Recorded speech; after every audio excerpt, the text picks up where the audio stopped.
So I would be giving you some snapshots of new trade theory and some empirics of it, some trade theory, how new theory was built.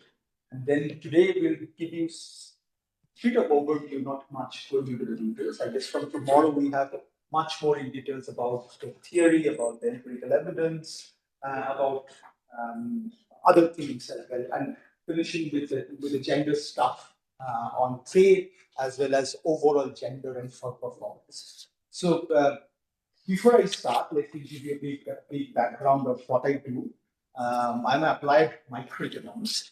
I I do research as of now. I've done more of India using mostly farm RAWS, NSS, ASI data sets. I guess all if you're aware of these data sets. And I'm working on some other aspects on some other countries, developing countries as of now. I'm working on Chile, I'm working in Ethiopia, different issues related to international trade, innovation, and labor markets. I work on labor markets mostly, and a little bit of finance now. So this is in brief what I do. I did my master's from JNU and then PhD in Geneva, and then my postdoc in Oxford, and then I'm teaching in Lancaster now. I'll be shifting within a week to a new university, so I'm finishing my role in Lancaster. So it's the last couple of weeks in Lancaster before this. And I may not remember the names of all of you, but please introduce me. I'll introduce you and what you do so that I still have some in my subconscious mind what you guys were from, rather than just bombarding with you with information. So you can start with you. Hi, sir. I'm Nikita Sharma. I'm first year PhD scholar. My research area is broadly like I'm PhD and more research. Okay. I'm please. I'm from Kanpur University. My RDC has been completed. Research area agriculture finance. Namaste, sir. My name is Prajapati, and I am also from Kanpur University. And my coursework is and my area is related to international trade and development. Sir, my name is Mohammad Akbar. I'm from GIAN Department of Economics, and my broad area of research is in formal sector, and I am very specific about what I'm going to do. No worries. My name is Kamala Kumar. I'm from Banaras Hindu University. I'm doing PhD from Department of Economics. And my area of research is subject finance and trade. My name is Rohit Sharma. I'm doing a PhD in economics from Doon University. And I'm currently working Doon University, State University. And my research topic is sustainable development of micro enterprises in the Himalayan region of Uttarakhand. So, China is a topic. I currently work as an assistant professor at Christ University in Lavaste campus. Christ in Bangalore. No, Pune Lavaste. Okay. Of classes. Okay. So I have completed my PhD from the University of Kerala. So the basic views. I'm a lecturer in Science College in the Roorkee University. Good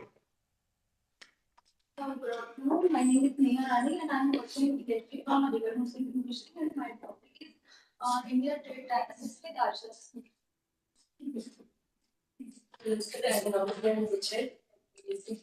PhD scholar with IIT Chennai certificate, and all the chamber and farm related half of months. Okay. Basically, to this.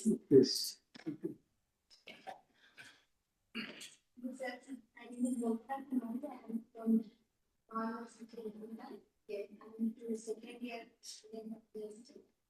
Research areas are impact of effective uses of women will becoming empowerment and all well-being areas and things.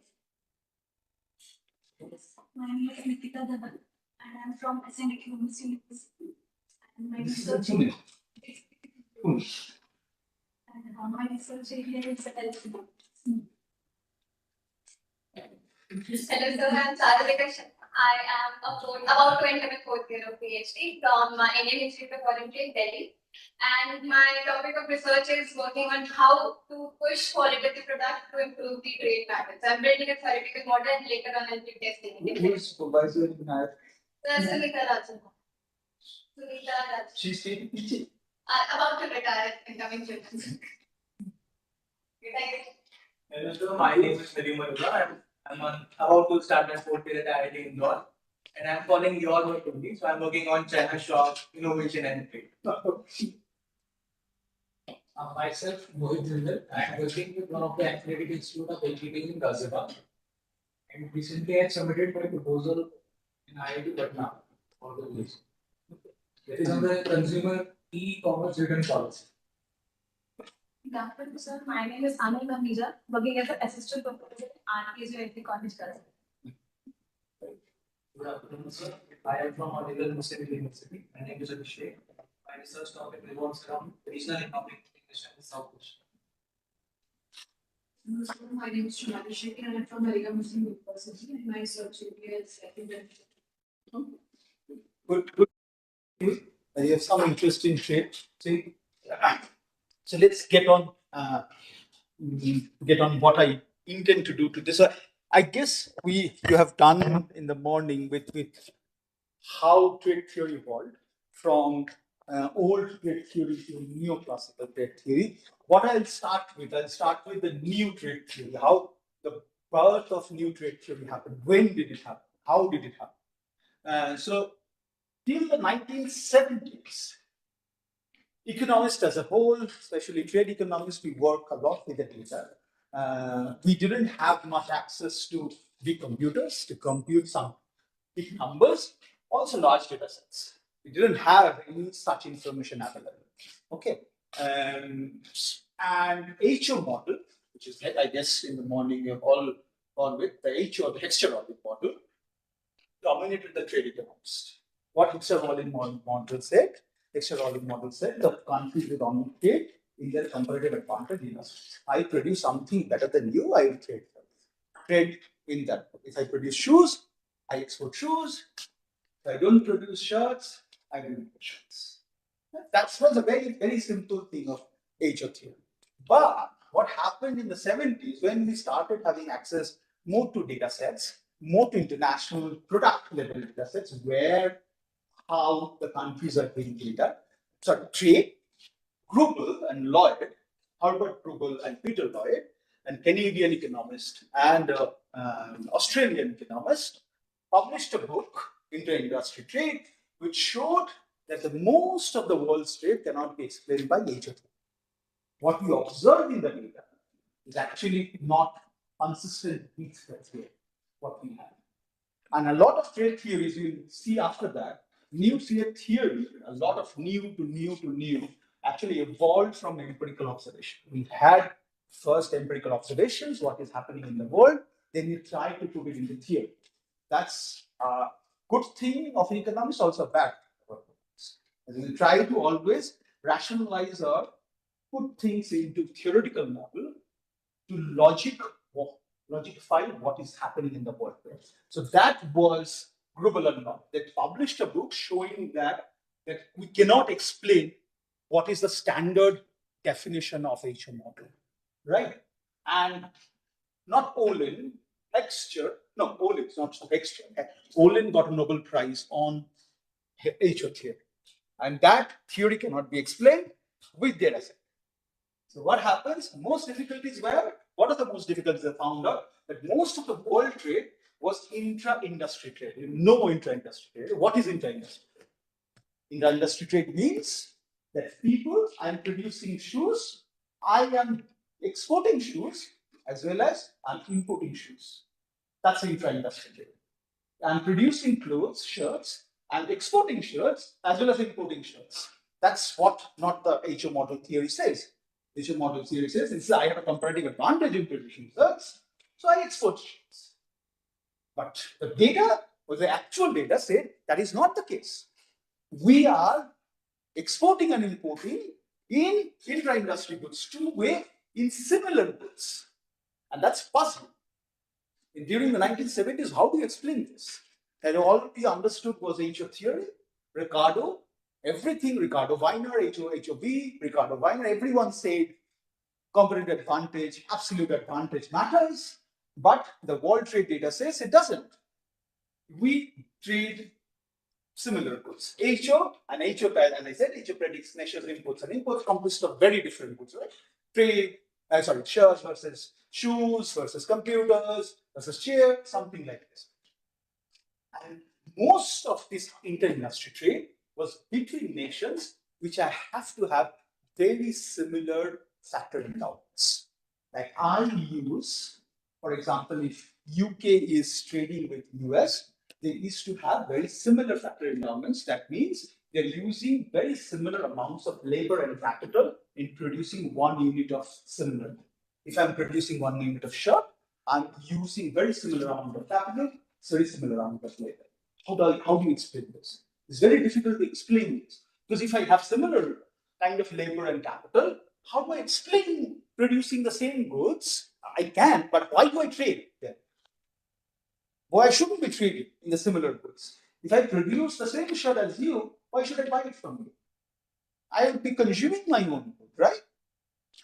So that's contradicting what the age of that was actually the word people then started thinking, what is it that's going on that we are actually not kind of capturing through the HO model? So Gruber and Lloyd gave some indications. They did not actually theorize what we understand as trade theorists. Who theorized actually got the Nobel Prize and later on. We'll come to that. Gruber and Lloyd thought one thing can explain this, which is increasing returns to scale. You all know about why increasing returns to scale. So what is it? Why increasing returns to scale is important? Because the HO model, what we thought about was constant returns to scale, always. That we have similar unit of production when you produce 1 unit.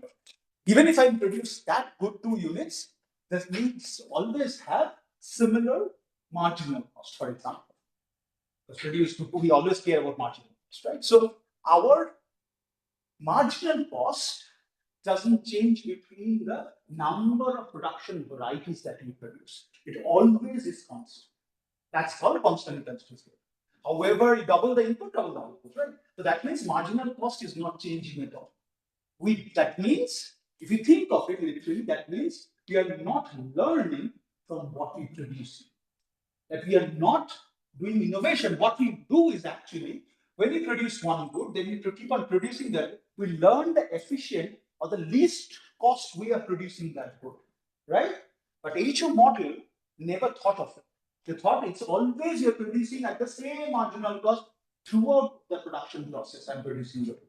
Rubel and Lloyd say one way would be explaining is as I'm producing more of one good, it could be increasing returns to scale. That means my marginal cost, let's say we are both producing shirts, if I'm increasing returns to scale, then my marginal cost goes down significantly than you. So I'm producing goods at cheaper prices.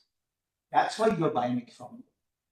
Right? That could be one explanation. There are many other explanations. We'll come one by one. This is the first one they thought. That could be one explanation why people are dealing with. If I am producing and trade cost, think about trade cost is very small. If trade cost is very small, then it makes sense to buy it from you rather than producing it myself. That means it goes back to the HO theory actually. That means you have actually a comparative advantage in producing the similar good better than you.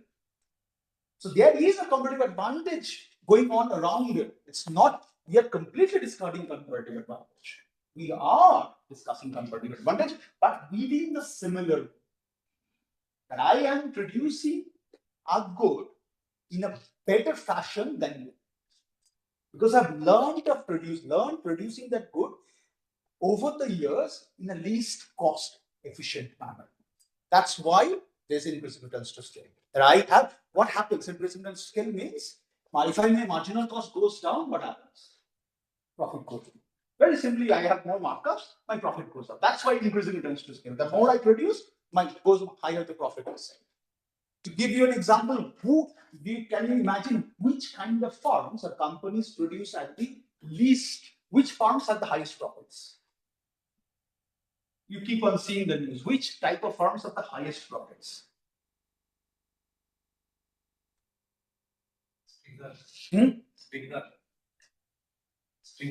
Stingers and that. No, I mean, which kind of type of firms have the highest type of profits? The which registers, when you see the papers, this firm has registered that amount of profit, which are the ones always register the highest profits? So they're producing mobile phones. Phones, but these are called something named called multi-MNCs.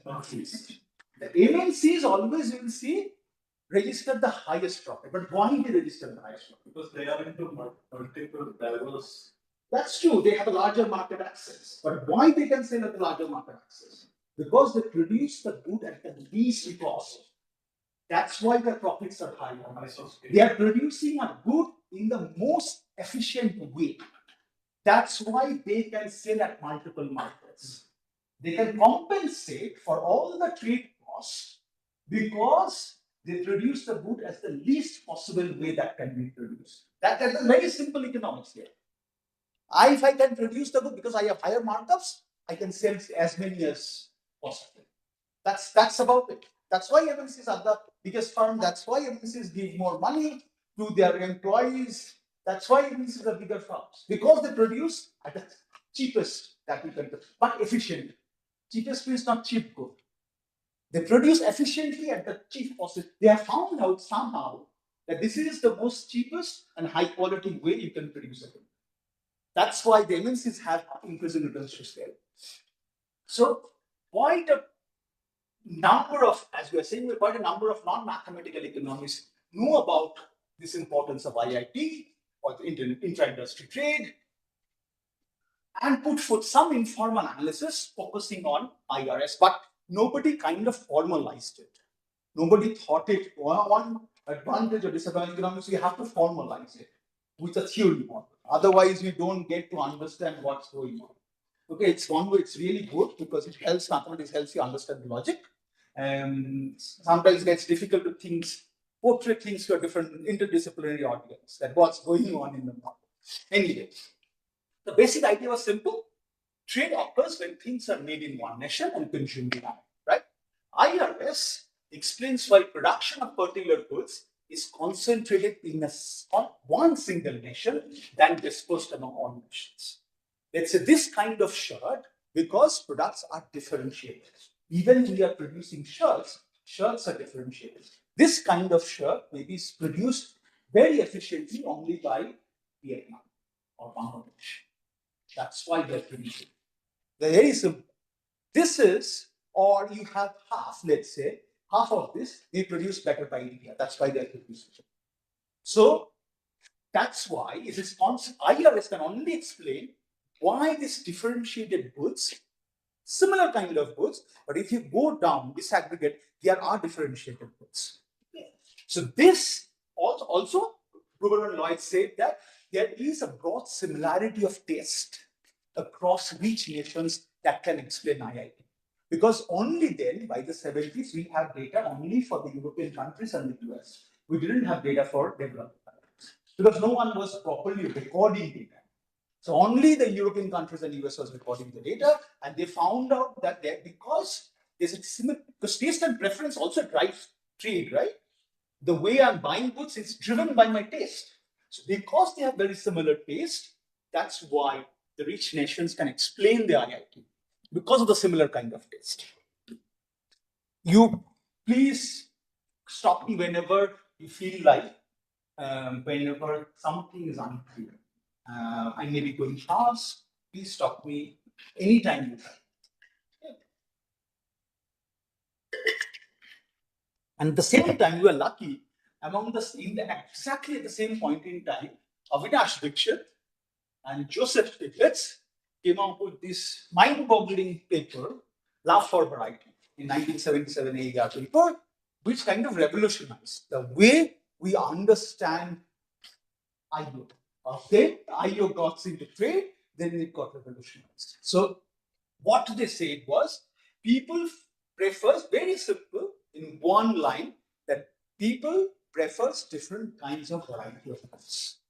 There's a love for variety. We don't, as a human being, we do not prefer similar goods. We always try for variety. If you go for food, we also try variety of goods. Any kind of thing we think about, we always try different kinds of goods because as consumer, we love variety. That is the one can think about. That's why can explain now similar nations trading within similar goods, because there's a variety within, even within similar goods. Shoes are different. Even we are maybe all wearing trainers.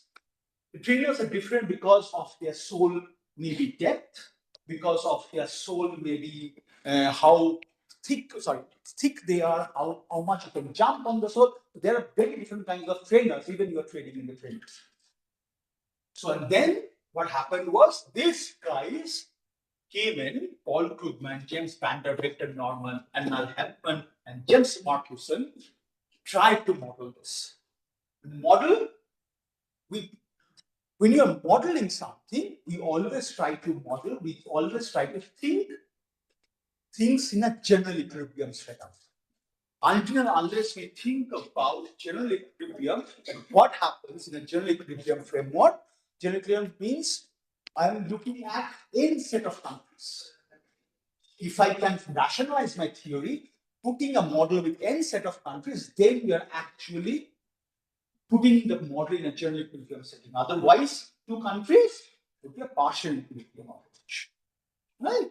So that was a new theory that provides the useful understanding of many aspects of the real world. That old trade theory, which was started with Ricardo, then Ricardo Weiner, Extra Holland, to assume away due to perfect competition and constant returns to scale that we're discussing. We moved from this away. And some of the classical economists also had this idea, but not had the mathematical training to crystallize the logic. And if you have time, go through. So Krugman, we'll do this Krugman basically. So Paul Krugman, who won the Nobel Prize in 2008, wrote seminal articles of these two, 79 and 1980, and then we'll do the economic geography. And then in 1991, another seminal articles that he took the trade theory and put it into a spatial equilibrium approach. What happens with increasing returns to scale?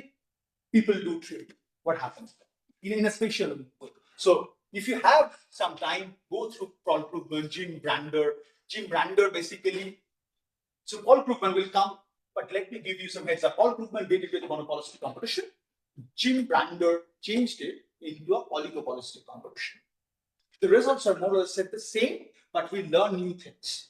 Now, Paul Krugman, why Paul Krugman got the Nobel and Jim Brander may not? Jim Brander wrote equally seminal articles because there's maybe a bit of luck or maybe a bit of something else was driving, because working with monopolistic competition or solving models with monopolistic competition got very easy. And this got too easy for people to solve, not with the oligopolistic competition. And the market, the way the market behaves, the real world was more with monopolistic competition than oligopolistic competition. Oligopolistic competition is only features in very particular industries. Monopolistic competition is across every industry that you observe. So that's why Paul Krugman's theory got more and more popular rather than Jim Brander's. Then the other guys also came in to write extensions of the new trade theory. Let me start. So what was the problem? Just to refresh, to explain similar trade between two countries, two new assumptions come in. As we're discussing, monopolistic competition, because one of the biggest problem was perfect competition. So monopolistic, we've done with the monopolistic competition, and we kind of problem was with the monopolistic competition. First few times was of model closure. We couldn't find analytical solutions. It was very easy to close the model and to find analytical solution, that means to achieve equilibrium.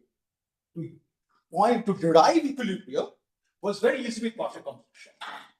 It was not easy that with the monopolistic competition to derive equilibrium numbers or equilibrium parameters. We have to derive equilibrium parameters, right? That's why we close the model. And it increasingly returns to scale. So these are the two things which were fundamentally different in the new trade theory rather than the HO model. Right? But new trade theory, as we said, Stiglitz made the micro basic of it, which is the monopolistic competition and love for variety, with the constant elasticity of substitution utility functions. That means people as a constant substitute goods at a constant elasticity.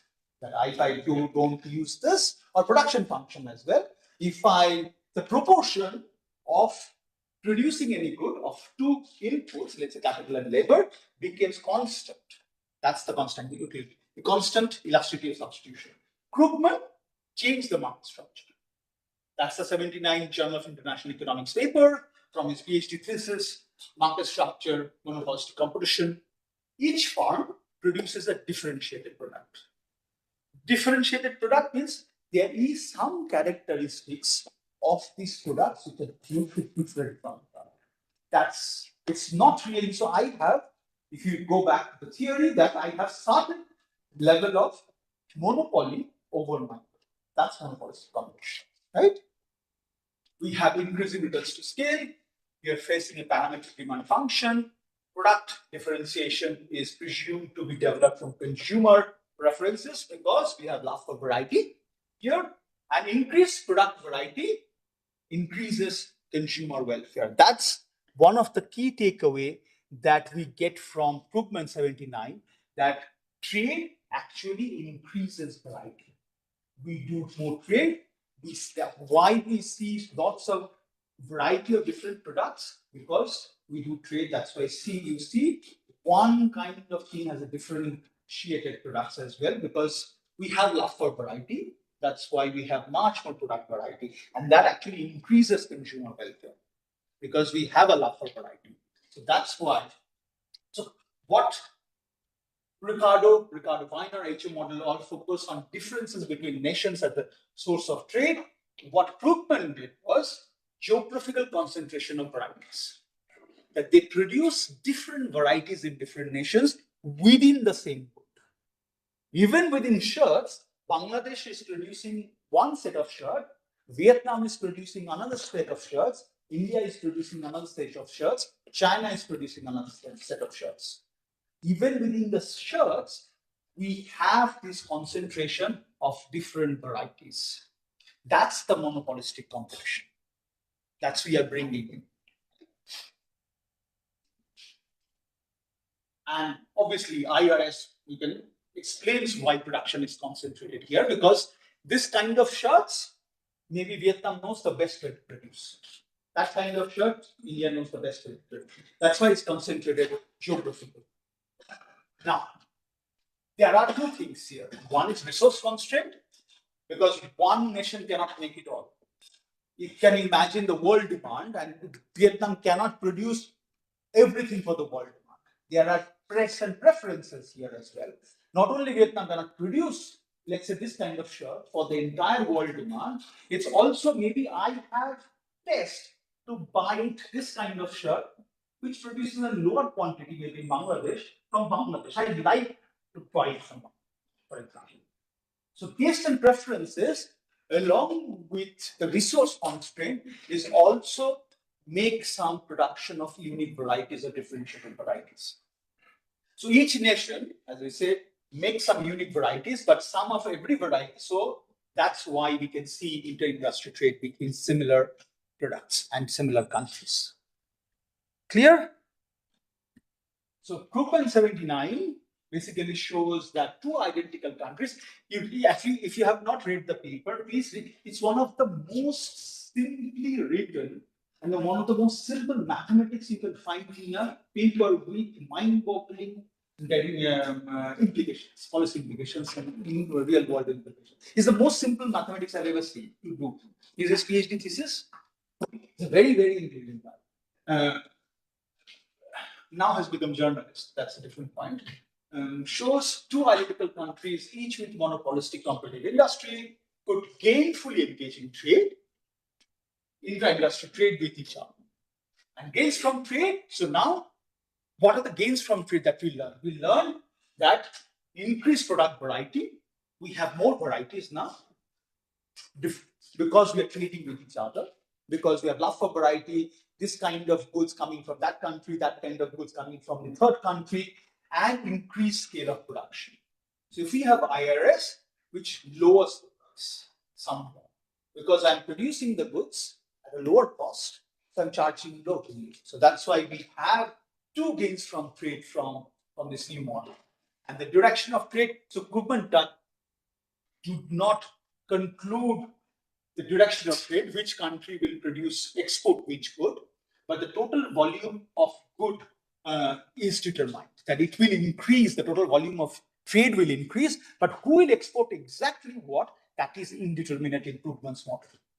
We did not give any kind of solutions who will determine what. It depends on a lot of different, where if you draw a distribution of prices, where you will be in the distribution of prices, it depends on how you will export the good, or how much of it will export the good and import the good. We actually export the same good and also import the same good as well. In every country does that. Krugman 80, and all of this, remember, all of this coming with homogeneous firms. Homogeneous firms mean marginal cost of producing the good is similar across you and for everyone within the same industry. It's still a new theory, great theory, but it's still homogeneous firms. But the marginal cost between firms does not differ. It's MCI, I is firm. For any firm. So Krugman 1980, another GIE paper, introduces transport cost and allowing for diversity of testing between countries. And what they did gave rise to another very crucial conclusion from trade was home market effect. That means a country produces more of goods where a large home market exists. That means farms, it boils down to farms, right? Basically, the manufacturing farms are producing. The farms are only producing those goods which have a bigger demand, producing not only those goods, I should rephrase my sentence. The farms are producing those goods at a larger quantities, which have a larger demand internally in the home market. So think about India. Come back to you'll always see the growth of, or GDP growth of whatever growth, it comes from the home market effect actually. It comes from the selling, because it has a big home market. Actually, the home market effect actually happens. You can try it. We can actually do an exercise and see if this is actually true or not. This is true. The Indian firms produces goods. You'll see for the other firms as well that because India has a large home market, they tend to produce more of those goods, which has a larger demand in the home market. I tend to produce those goods, so that's because there is transport cost and there is diversity of test, and we have, the more diversifying the country is, the more, like the US is also very diversified. The more diversified the country is, there will be allowing for the home market effect. They will produce goods for you, because if it's costly to trade, there is a cost to trade, right? If it's costly to trade, and if you have a diversity of taste within that country, you tend to produce goods which domestic market demands for. That's called the market effect. You will not see of this in small European nations, because in Europe, the trade cost is zero, almost transport cost. Almost zero. There is no transport cost. You go because borders are open, you can go from one country to another without anything, because there is no customs, the borders are open, and diversity of test is pretty much low. So that's why the home market effect works in the diversified nations more rather than small diversified nations. So but it also restored the trade theory, the original trade theory, by using monopolistic competition and economies of scale with comparative advantage. So think about it. It goes back to actually HO. So I'm producing goods which I have actually have competitive advantage. So it goes back to HO. Ultimately, it goes back to HO not on a larger scale. HO is explaining everything in the larger scale. So we are producing a differentiated product as competitive advantage. We are producing this differentiated product with comparative advantage, but not everything. Because we don't have comparative advantage in producing everything that we export, that we produce. That's why the home market effect, that we tend to produce more of this, of which we have an advantage in the home market. So Brander has, again, Brander did this, all of this with oligopoly. He just changed the monopolistic competition assumption to oligopolistic assumption and changed stuff. What it resulted was a phenomenon called reciprocal dumping. When Brander did this, we had a new phenomenon. So we had home market effect before. We have product gains from product variety from 1979. We have home market from 1980, and we have reciprocal dumping from 1980. And what reciprocal dumping means? Each firm had an incentive to sell more in each other markets as long as price is excessive marginal cost. So I have produced more certain kind of goods, I'll sell more to you. You sell that kind of goods, you sell to me.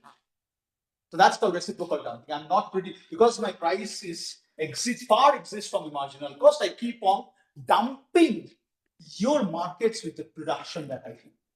You keep on dumping. See, since you are saying you are dumping my market with the goods that you have competitive advantage, because remember what is oligopolistic competition? Your oligopolistic competition means you're like, which industry is oligopolistic competition features? Yeah, right. The oil. The very similar, right? It's a oligopolistic competition in industry. So oil, if you, for example, if you're this kind of industries, if you're producing that similar kind of oil and dumping me, if I'm producing similar kind of goods, I'll be dumping you, because we both have price better than marginal cost. And so on, in oligopolistic competition, the phenomenon arises with trade is called reciprocal dumping. It stops some point in time, after some point, but it rises the reciprocal dumping phenomenon. I keep on dumping your market, and you keep on dumping your market. There has to be collusion. The problem is that collusion rises after this. So once you see that my market is getting lost and your market is getting lost by the other one, then you kind of collude. So we'll see, we have this like phenomenon where I live. There are two petrol stations, one with British Petroleum and one with Shell. Last 8 years, I have not seen even 1 pence is different in their oil prices. It's exactly the same because they are located within 1 kilometer of each other. Because otherwise there would be reciprocal. If I cut down even 1 pence, one customer will go there. Then I cut down 1 more pence, one customer will go there. So they have collude. They are always collude. Whatever the market price is, they will collude and keep the same. Because 1 kilometer drive is nothing, right? You will go there, you will go there. You need to save even 1 pence or 2 pence. Because difference between 1 pence, if I do 10 liters or 50 liters, I'll say 50 pence, for example. There's a bit of saving there, right? So this is James Brander. Then Brander and Krugman wrote another, he extended Brander, showing that conclusions are robust for a more general specification where firms' behavior and demand. So what they found was, if transport costs are low, the dumping that results from trade liberalization is welfare enhancing. So you have, if you have low transport cost, then you have more of other countries' goods. And since we know love for variety of products, variety increases welfare, consumer welfare increases, right? We are not talking about producer welfare here. We're just talking about consumer welfare. Consumer welfare increases. Now, the economic geography. What economic geography does, what Krugman did after this was increasing returns and imperfect competition. It was if I'm sure, it was not an analytically tractable model because of imperfect competition. We had to assume afterwards certain form of competition to close the model. any special model is not always analytically solvable. So industrial organizations supplied the toolbox. Nutrient theory was the first application with this economic geography, and space was at that time did the technical tricks. So all this put together, the Krugman put all this together and developed this two-region, two-sector model, and had one agriculture, which has CRS, employing sector-specific immobile factors of production. The other was manufacturing, which exhibits IRS and employs mobile factors of production. They kind of understood that in agriculture, you do like land is immobile, right? There are other factors also. There's immobility. People do not move much between ones. Let's say, for example, agricultural workers. Now, at least maybe I don't know much. I cannot comment. But long back, agricultural workers do not move much, and manufacturing workers do move more from one sector to another, from one space to another space. What I mean by space is region, state, whatever you can think of. Manufacturing products are differentiated, as we all know, and by now, market structure is imperfectly competitive. Krugman initially did not assume any sort of structure to the market. Neither monopolistic competition, neither oligopolistic, neither perfect, nothing. Just imperfect market competition. Still quite competitive in monopolistic sense, where firms can never earn economic rent. So you do not have supernormal profits. And short run is differentiated from the long run by the mobility of workers, with workers presumed mobile in the short run and mobile in the long run. So what happens was, and also what he assumed was, this term called, I don't know if you've heard of it, called iceberg trade cost. Have you heard of this term? Iceberg trade cost. So iceberg trade cost means what we trade, some part of its loss will be send it up. Some part of the value of that loss. So that's why if you actually go and compare what I am exporting and the country of that product is importing, let's say China is exporting shirts to India. If you see China's exports value, and if you see that of that product, India's imports value is never matches. Is almost ever never matches. It should match, right? Because I am of that shirt I'm importing from China, it should match. It should be the same thing volume of good, same value of good, it never matches. So that actually explains iceberg trade cost. But There's that can be due to like a statistical discrepancy or it could be, but it cannot be consistently across the world, across every country, across every product.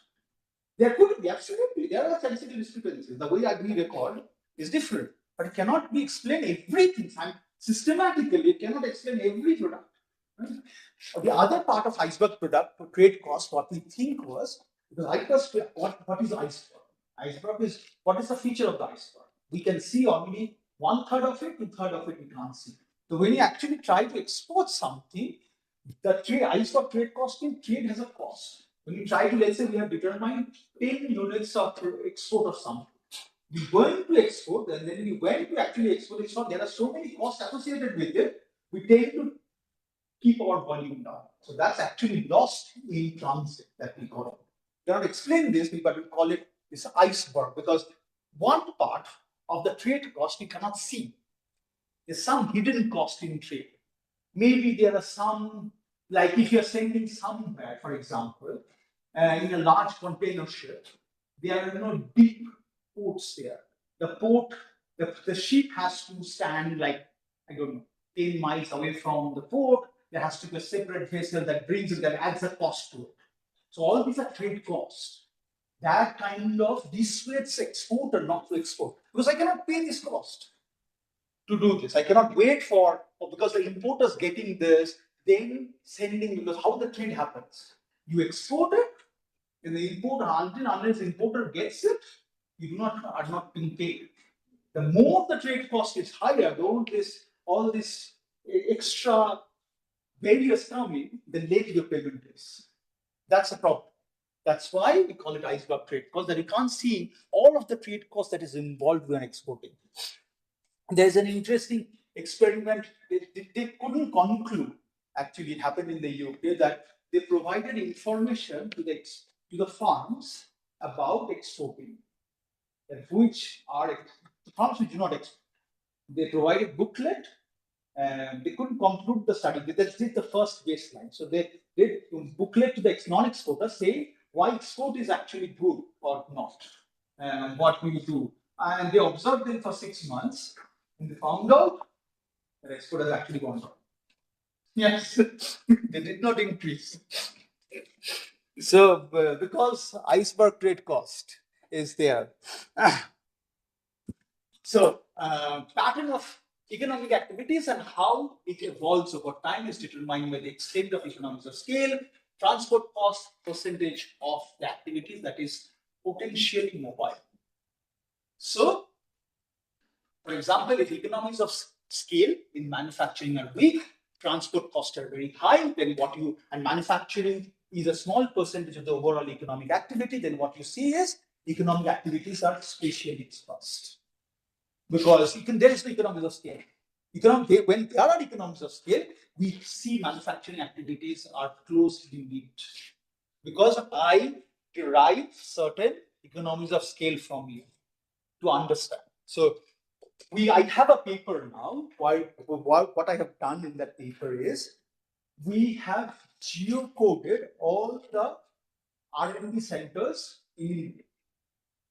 And we show that we trade the probability and we match the patent data with it. So we show that when we have large supply side shocks, trade competition or input competition goes up, farms have a tendency to drop innovation because foreign competition is high, innovation is costly, is uncertain.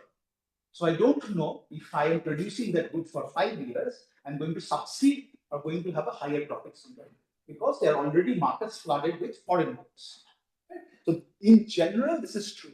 What we found interesting, exactly economies of scale, is farms which are located within 50 kilometers range of a big innovative farm, their innovation potential goes up.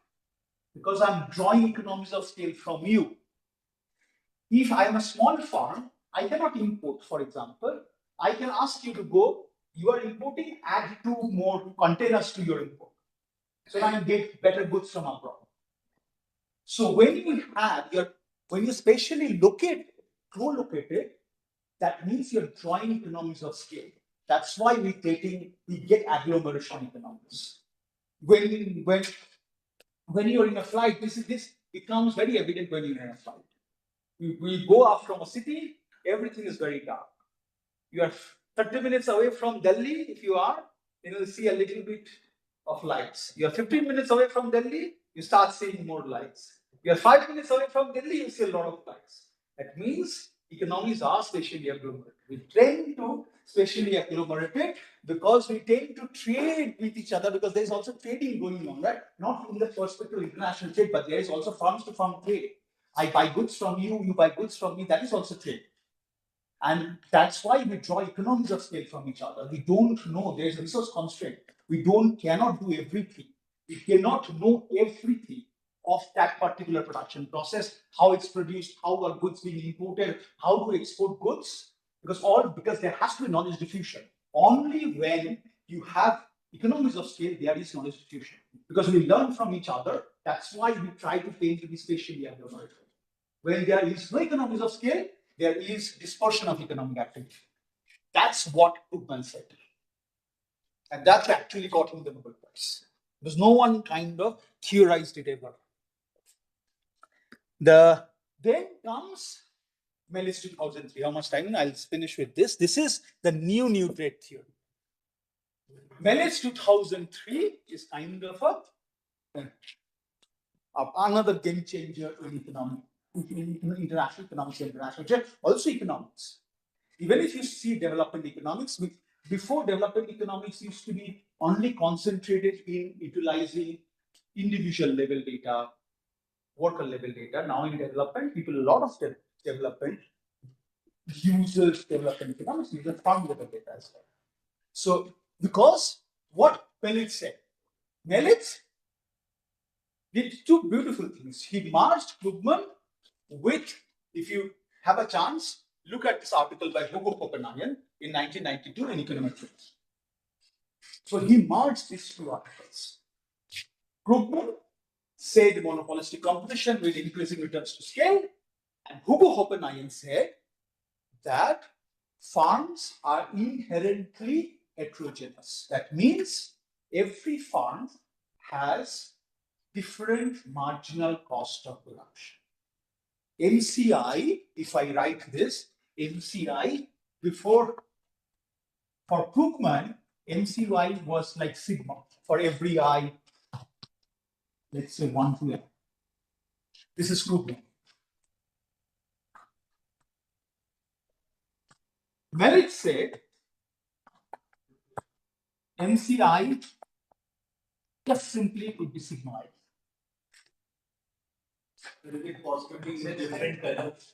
Oh, you cannot see it. Oh, sure, absolutely.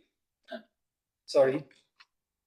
Does be okay? No, white should be okay, no? White is better. I don't know. And take 10 more minutes. This is okay. So Krugman's said MCI is sigma for I to n. Merit said no. MCI is actually sigma. That's the fundamental difference between Merit's and Krugman.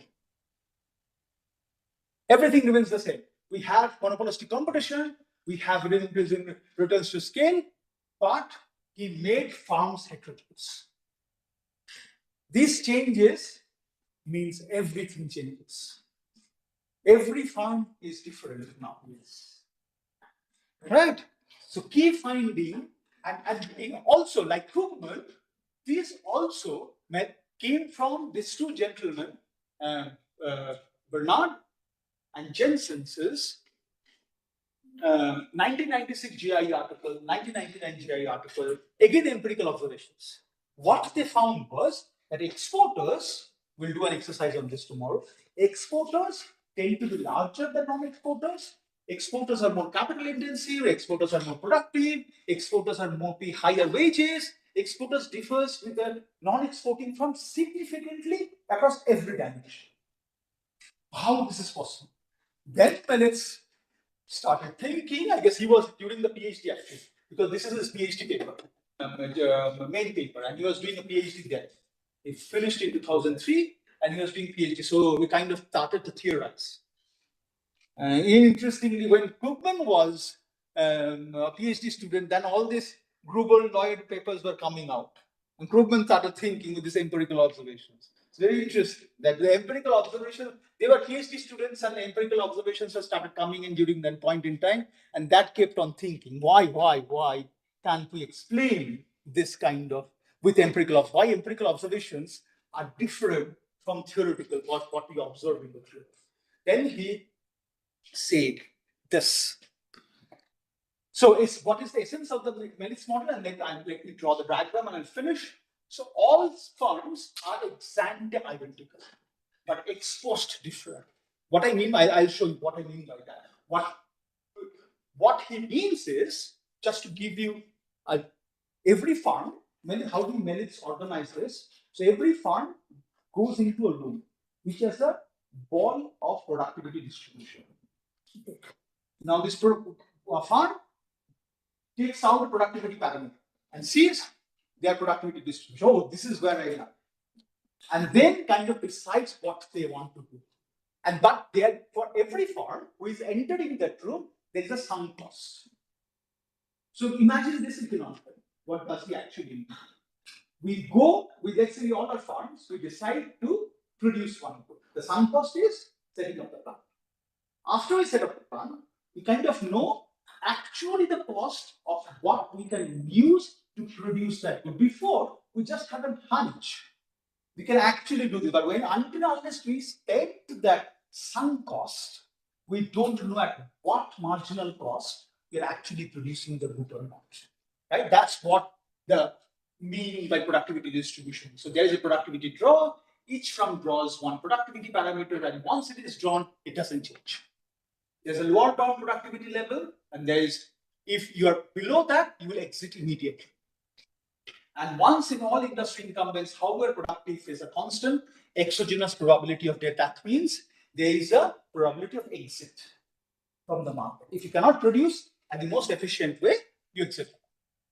And there also exists a competitive fringe of potential entrance, because if someone is seeing from the outside, there's a supernormal profits that you're producing the goods, people try to enter that markets. Right? And entry proceeds as long as expected profits are sufficient to cover the entry cost. And in equilibrium, we have the expected net profits to 0. So if I draw Mellett's, what happens is like this. If I draw this, what I have put in the points, it will be simply like this. You have, this is the frequency. All of you can see, right? I'll move away. This is marginal cost. Now, there is a distribution. Let's say this is a distribution of marginal cost, which A is the marginal cost and GAA is the PDF or the CDF of the marginal cost. This is the highest amount. Let's say AZ.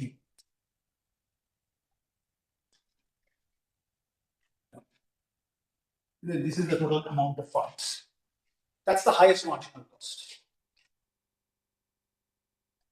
And if we, let's say, let me put this.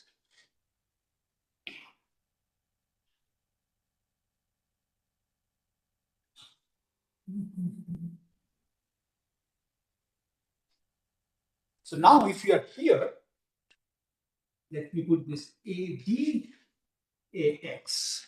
What does this mean?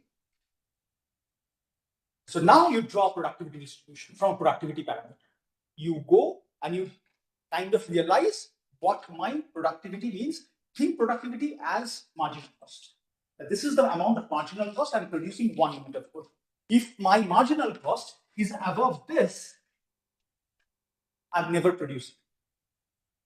This is the N times or never producing times.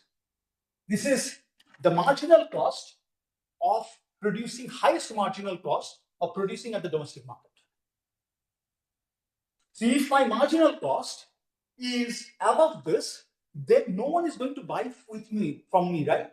Even if I'm selling the domestic market, because anyone who is producing here produces at lower cost than me. And my price is higher than you. So no one is going to buy with me. So there's no point in producing.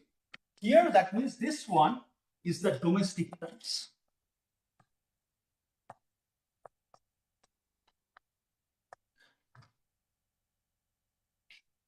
And this one, which is the biggest of the firms, is actually the exporters.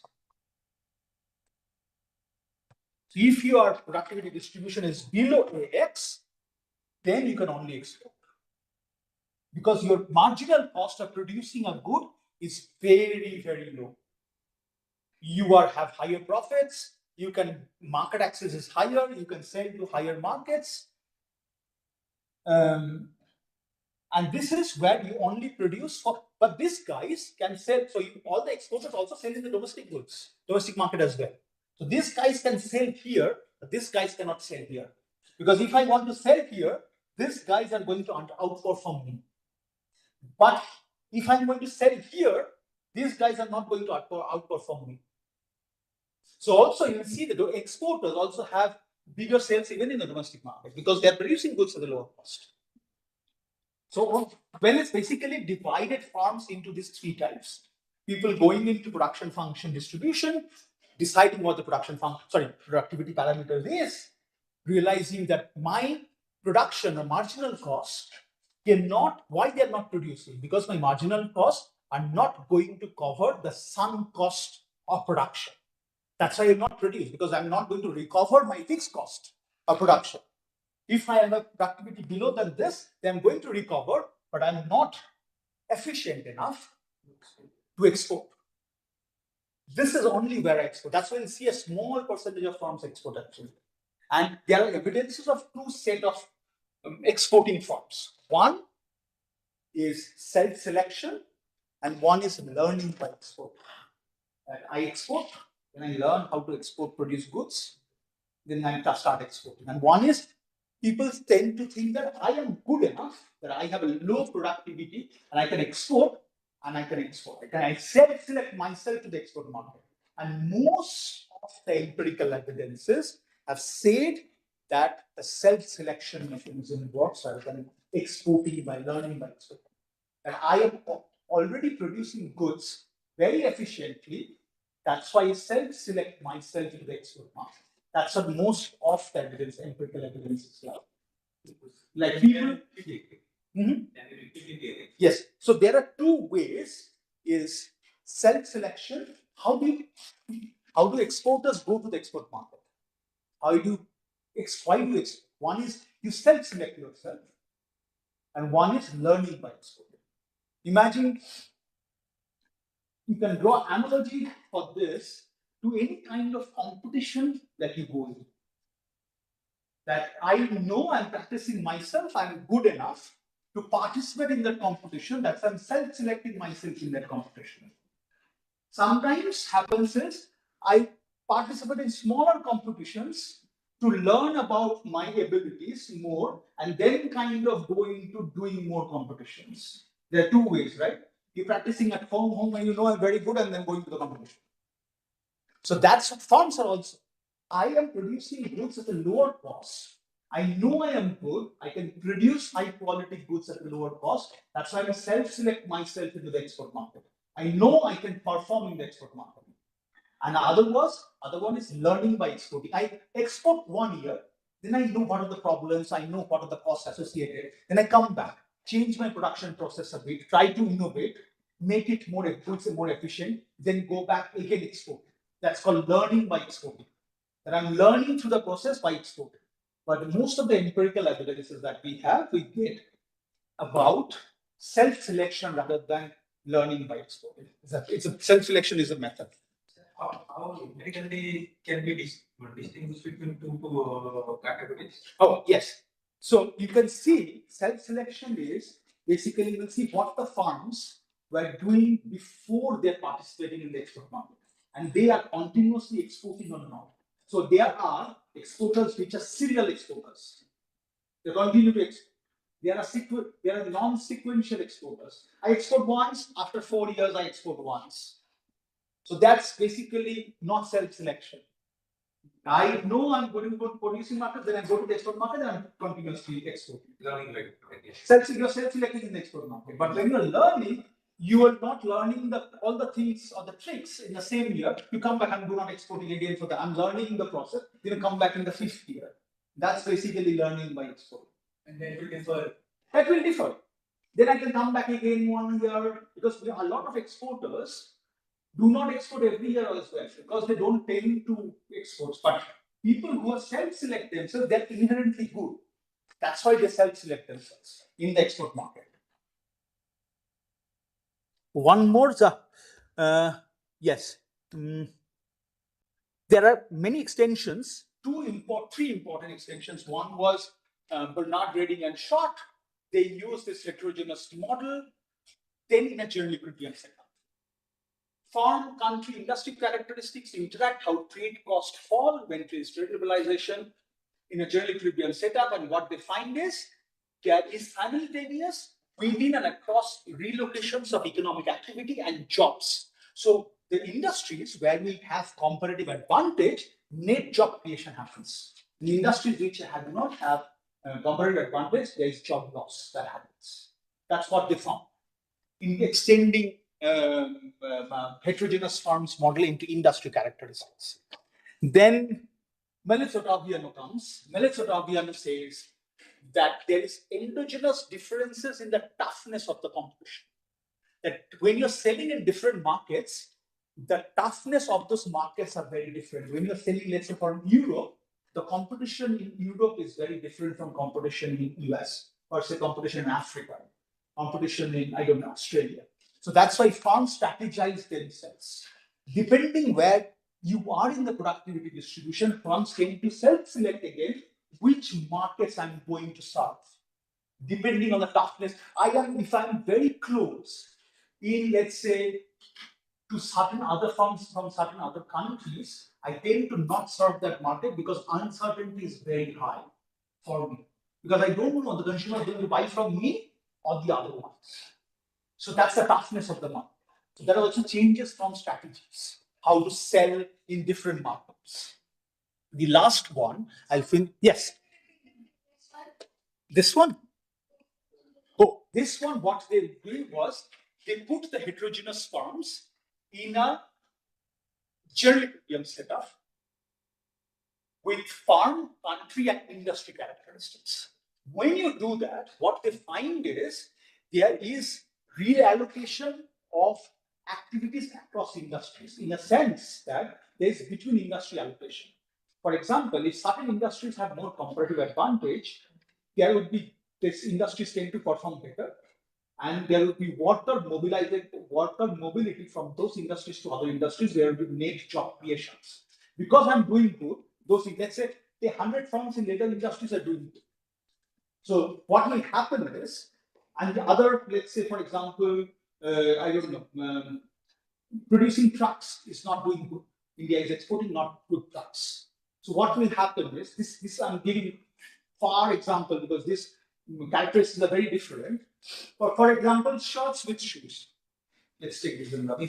If I'm doing very good in shirts than shoes, and people tend to have similar skill, there will be more job creations in the shirt producing industry than the skills. And people tend to move from shirt producing industry to the shoe producing industry to the shirt producing industries.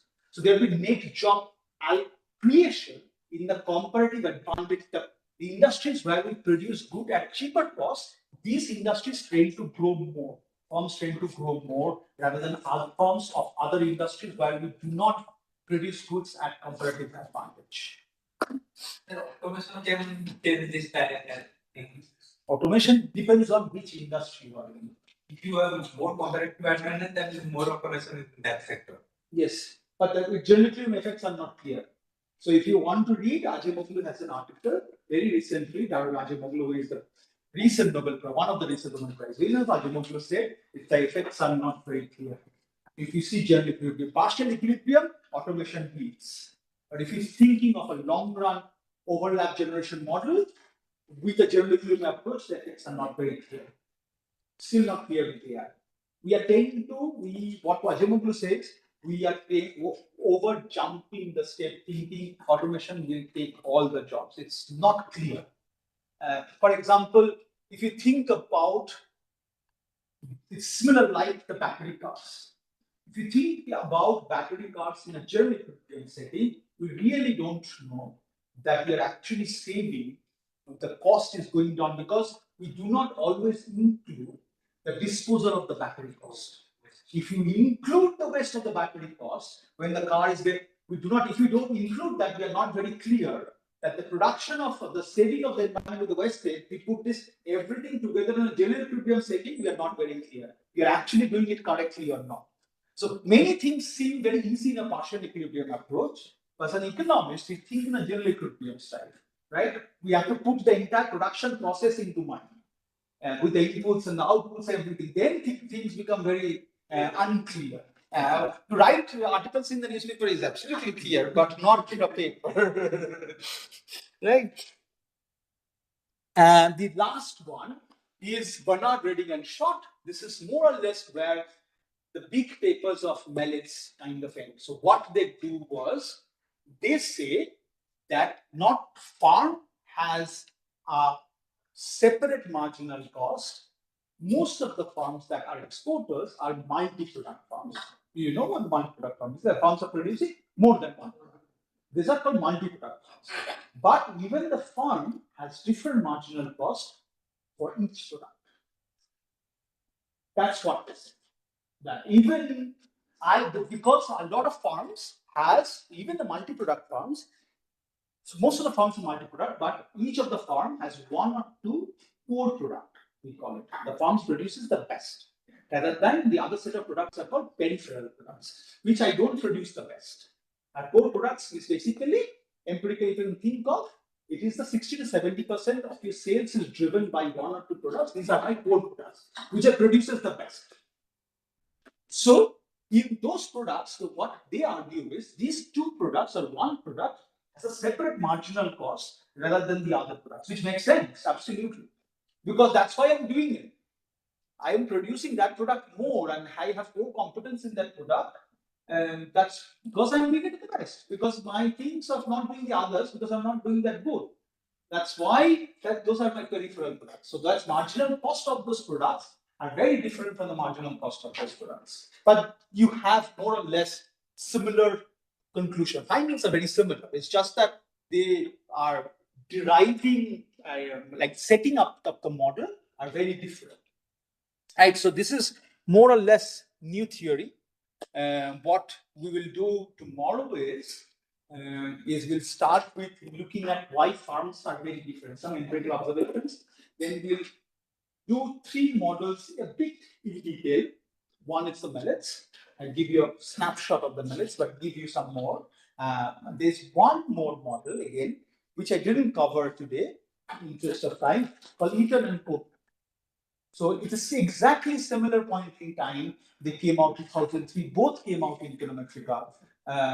It's just that millets got more popular than Eaton and Cook. Jonathan Eaton passed away now, but Jonathan Eaton had lifetime grudge. I know this personally, that's why I can say this.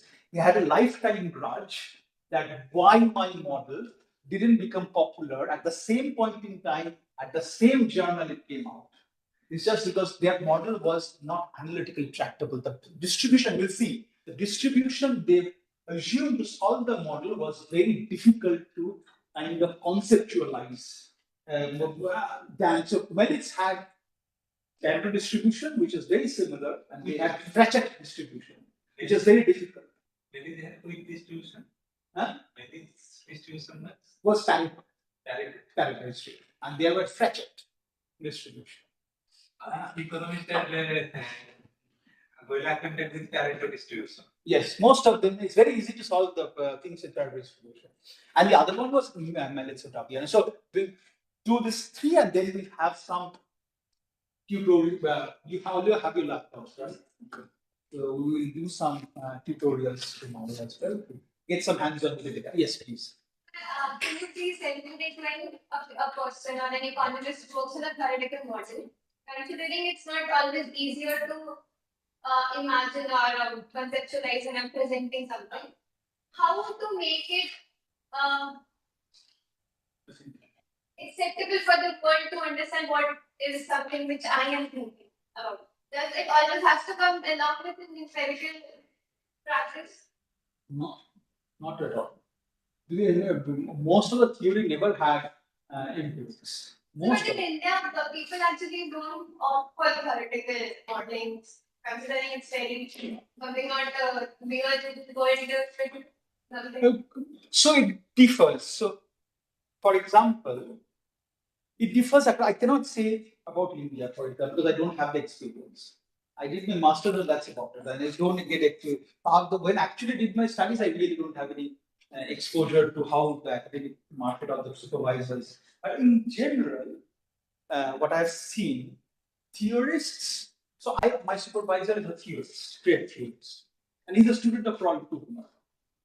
And he is an extremely, what we say is theorist in a sense that very finicky.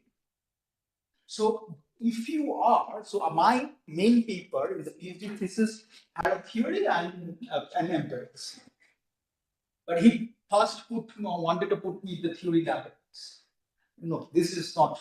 So in a sense that if you are not contributing in the theory, in a truest form of the theory, that theory is actually contributing in a newest form, the pure theorists say don't do theory.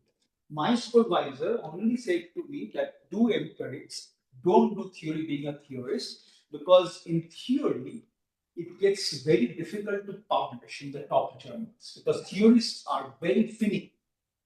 In the sense, if you're really, so let's say, or there is a model with alpha plus beta, you just put gamma and write a model that's not a theory. They would say that's not a theory. Then anyone can do this. If you can change the parameters, change something and do something else, otherwise, so it differs in a sense. Sometimes what we do is, sometimes I also have a couple of papers now where we had some empirical observations and then we went back to rationalize those empirical observations with the theory. So it differs, it's not always one-way process. Sometimes it comes, we solve the model in a backward induction where if you think about the game theory, we go with a backward induction, there is also theory empirics works like that sometimes. When we can rationalize, so what Richard used to say, Richard used to say to me that why when Krugman did it, when I did it in the late 80s PhD, why he used to write theory? Because data sets were not available to answer the economic intuitions. That's why you have to write theories. Now you have microest level data set, and that if the empirical observations can explain the economic intuitions, why do you need a theory? It's just then the theory is just for the sake of theory. You don't need the theory. That's all, no? No, for actually the theory say no. That's what I'm saying. It depends on the theory. If you have the best of the theories around you, they kind of discourage actually. They would not say, then come up with an interesting empirical question, get an interesting data set, new data set, show the world that you have something empirically newly observed that's much more celebrated than doing something alpha plus beta plus gamma when alpha plus beta existed. That would all more be acceptable because you have thought of a new question, you have thought of a new data set to show that question. You have some innovation there. That's also innovation. But that is not an innovation. For theorists, this is what I learned from my supervisor. This is actually what I'm telling in other terms what Richard told me. Like he actually decided me not to do theory. I started with doing theory. He said, no. First, putting into the appendix, and then it completely got dropped. I started writing theory model, and then no, this is not happening. So yeah, trade theorists, I've worked on the trade theorists, they are very free. But long run, 8 years down the line, 9 years down the line, I can see why Richard is really visionary because the space of trade theory is getting very narrow, very narrow. So how to make space in that narrow space? Oh my God! These comes with a lot of understanding of the literature, lot of fine tuning to understand how the contribution is at. See, we still to understand the contribution of a paper, we still fumble. Actually understand what the contribution of the paper lies in the literature. It's a ever learning process. It cannot, there is no one set of rule to actually learn it. The more you read it, the more your understanding goes that. Then kind of take it out that this is really a gap, and then the theory comes into it. For example, I can give you one example since I talking, it came to my mind that one theory that we can still do it, which is in trade theory, which sector we don't. So let me pose this question. Most of the farm level data, most of the trade theory is utilizing which type of data? Which product type of data? Or the trade? Which products? Which kind of products? Which sector that we use in trade theory? Manufacturing. Right? Why? No. It is available for other sectors as well. Why not agriculture? Why not services? I don't know about services, but maybe this. There's a theoretical reason. So there's an empirical reason. because of this tradable sector, you always focus towards. Why? Why it's tradable sector and non-tradable sector? What is the economic implication? There's a theoretical contribution actually. I think due to balance and no, balance is okay, but what is the economic, fundamental economic reason? So, because if we go to the ancient studies, that all mercantilism and then all that, that was all tradable products. And tradable products. Tradable products means what? What is so economically easy with tradable products and not economically easy lies in the fundamental thing of what we have learned. What is production function? We can write down the production function of tradable products. We cannot write down the production function of non-tradable products because we cannot define input prices of non-tradable products. We can define the input prices of tradable products. I have an accountant in Nigeria. Can you define the input prices of this? No. I can have services cross-border. Cannot define the input prices? No. Since economics cannot define input prices, cannot write the production function, how do I solve the model? If someone can write it, then there will be an evolution of empirics, or you will not see services paper. If you go to the best of the journals of the world, you will not see services paper. It's just because of this, because your paper will not be ever accepted. Because I cannot think of the production function. What is the input? I cannot calculate the productivity because I cannot give. What is productivity? Output by input, right? If I don't know the input, how can I define the productivity? What is the input of productivity? In product tradable, because every product has a tariff. That's why I know the cost of it. In services, there is a tariff. There are tariffs, but I don't know for every product because there are cross-border services. So there is a contribution, you can see. We can write a trade in services model. We will be welcoming to empirics of it. So there is a strong contribution actually. Someone has to write it somewhere. Yeah, trade model in services. Heterogeneous trade for model in services. Building